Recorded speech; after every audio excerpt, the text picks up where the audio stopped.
I jokingly tell people that every year I have 3 birthdays. My actual birthday, March 30th, which is World Bipolar Day, October 10th, which is World Mental Health Day.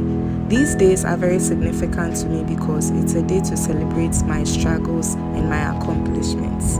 Hi guys, today I'm celebrating World Mental Health Day by being at the Wholesome Summit. So let's go! We are at the Labadi Beach Hotel. Can't wait to show you what happens today. This event is being organized by VINT and Alethia, which is a law firm in Ghana, as part of their corporate social responsibilities. So when you arrive, there are so many backdrops that you can use to take pictures, and over here you register or double check your registration as some had already registered online. One thing I loved about this event was that the photography team that they hired, manual photography, they had so many of their staff around who were ready to take pictures of us. And I got to meet my first and best psychiatrist, Dr. Jim. I was so excited to see her. We got these pictures which are memorable. I was still taking in the view when a volunteer walks up to me and it's like, there's an affirmation wall, and I would really love if you could write a message so that we can put it up. I'm like, you know what? I got a lot of messages from my lived experience that I think if anybody reads, it will empower them, it will motivate them. Let me just, hold my camera in one hand and hold my pen in the other and try to get this message out for you. Affirmations are really powerful. Personally, affirmations are what have gotten me through my road to recovery and my daily life. And so this is what I wrote. It doesn't matter what you've been through. You are a warrior and you are worthy.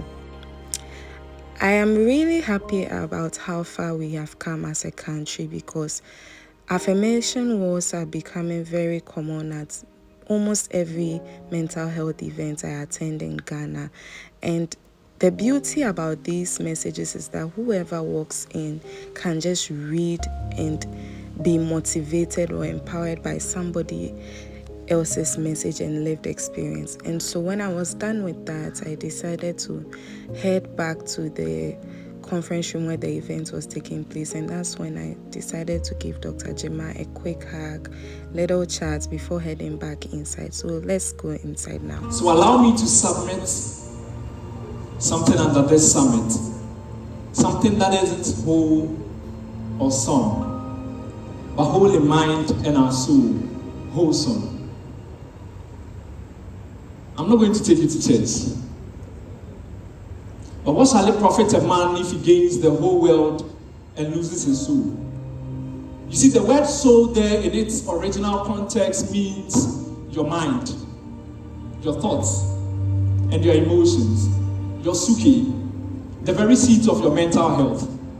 So allow me to rephrase this again. What shall it profit a man if he gains the whole world and loses his mental health, the sanctuary of his mind? So yesterday is a museum of memories. Tomorrow is a gallery of dreams. But today is a gift wrapped in our bread. So we call it the present. Because truly, that is what we've got. You see, wholeness is not found in riches or the records breaking, but rather in the root of confidence, the soil of self-worth, the rhythm of balance, and the melody of peace. And that is what wholeness is. Wholeness is found in safety. The reason that brings you and I here, psychological safety. The kind of safety that tells the child that he or she is more than the grades on his or her paper. The kind of safety that tells the child that he's more than the limitations the world tries to set for him. And mind you, confidence is not arrogance. It is the quiet knowing that as a child, I belong. I matter, and I can. The kind of safety that whispers to the youth when the mirror of social media distorts their reflection, that their self-worth is not measured in follows or likes. No, it's not measured in follows or likes. And that they are not imposters in their own skin, but originals handwritten by purpose. The kind of safety that shields the adult, fronting between the tags of deadline and the pool of dreams. That your work does not define you. That work is not your worth. That balance is not weakness. That rest is not laziness. It is resistance. A rebellion against the culture that says that burnout to stand out. All of us to live with one thing. When you hear mental health, you say my priority. Mental health? My priority. Okay, to do this with me, I'm going to invite our panel members. If we can imagine psychological safety kind of being the soil in which sort of like identity development is happening, then it becomes incredibly important that, you know, teens have environments where they feel safe, supported, heard, safe enough to take risks. Because the thing that's happening with identity, usually in your teenage years, is a lot of exploration. You're trying to figure out who you are. You're trying to figure out who you are separate from your parents and everything that you've known in childhood. You are questioning things. You have doubts about certain things. And you're also trying to find what your worth is tied into. And so it becomes critical that during that stage, there are spaces where teenagers can ask questions, can explore, can take risks, right? And still feel as though I'm safe, my value isn't in question. I can make mistakes, right? This is a very big one, right? Knowing that you can make mistakes and you still have value, it doesn't define you. Those are the things that become crucial when it comes to identity development for teenagers. Child's development, where we say that psychological safety is most important. And what is the impact of that? That's a good question. So with children, it starts even before they're born, right? So even in the womb, the fetus or the child is able to hear their caregiver's voice. And they found that children who have that consistency and attachment where the parent is talking to them even before they are born do better with attachments when they come out, and better with language development as well. So even before the baby comes out, the brain is there, the brain is working, their senses are active, and they are tuning into the world that they're going to go into. Then once they come out, that's such a critical period, because the attachments they form, again, matters a lot.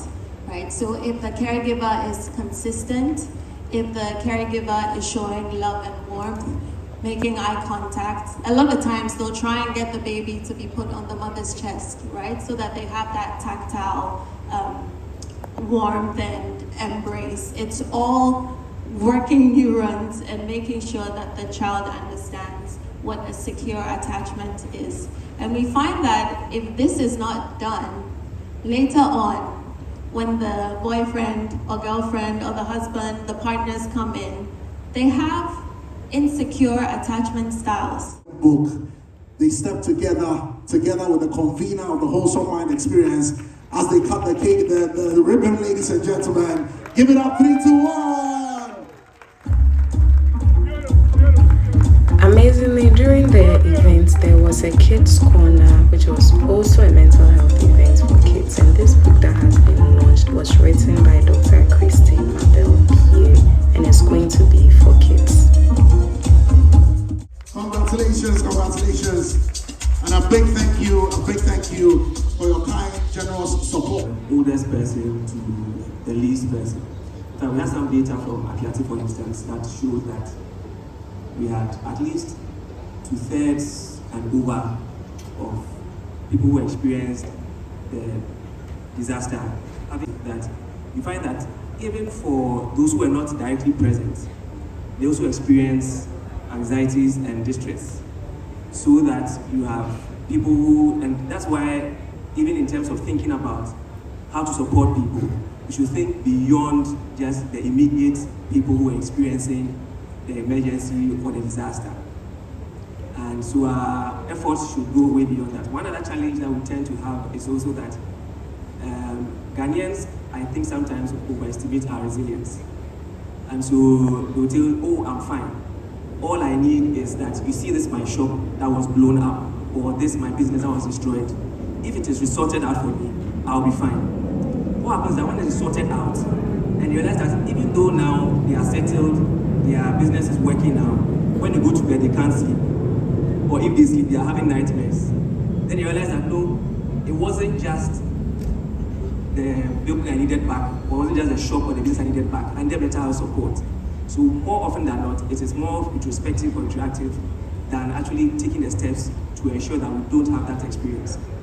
National disaster response focuses solely on physical survival. We fail our people in the long run. Mental health must not be treated as an afterthought. It must be embedded in our operational and structural and financial budgeting in every phase of our emergency management. If we mend the body and neglect the mind, we rebuild a nation that stands but does not heal. Our nation has known disasters and has known strength. We remember the June 3rd tragedy in Accra flood and the fire that intertwined, claiming over 150 lives. The May 9 Stadium disaster, where over 120 citizens lost their lives in a moment that was meant for joy. We remember also the apartheid explosion of January 2022, where we witnessed a community leveled in seconds, making our nation stand in silence. The Akosombo and Tongam spillage in 2024. Each of these events leaves a psychological footprint for survivors, for the first responders, and for the bereaved families. The trauma that persists long after the media lights fades and we are left alone in our various homes and community, wandering, depressed, seeking for help and answers that never comes. Disasters do not only end when the flames are quenched or the waters recedes.